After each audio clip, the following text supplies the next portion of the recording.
Good morning mga kabayani and welcome again to another series of The Classroom sa Radyo, The Classroom on Air. So, welcome back again mga kabayani sa ating another session of The Classroom sa Radyo, our radio-based instruction. So, we are having right now our radio-based instruction here in our DXSM-FM, our official radio station of St. Michael College of Caraga. Together with us today, our level coordinators, later, i-introduce nila ilang mga kaugalingon aron sa pagpahibalo sa mga importante na mga information nga atong ihatod sa inyo ha. And we are also live right now in our own page, St. Michael College of Caraga Junior High School.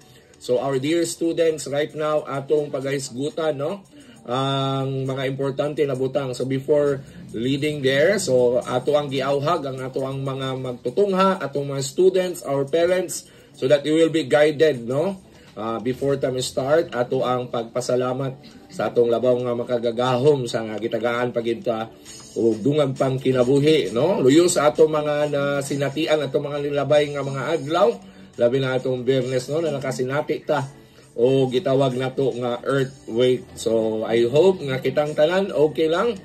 So karon ang ato ang management nag-decide that we shifted from face-to-face classes to online synchronous class. That is why we are right now here in our FM station, and we are also live in our SMCC Junior High School page. Among giawhag tanan ang mga ginikanan, mga magtutungha dira ang ato ang attendance karon ipaagi nato sa ato ang page diha sa ato ang live karon, So we are hoping and praying na you are all safe. So stay at home lang sa karon.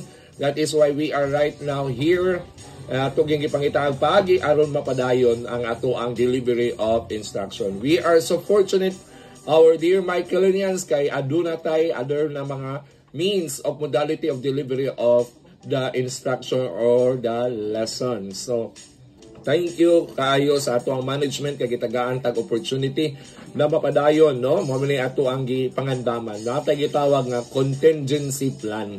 So, enough kaayo ato mga resources like natay radio station which is also being utilized right now.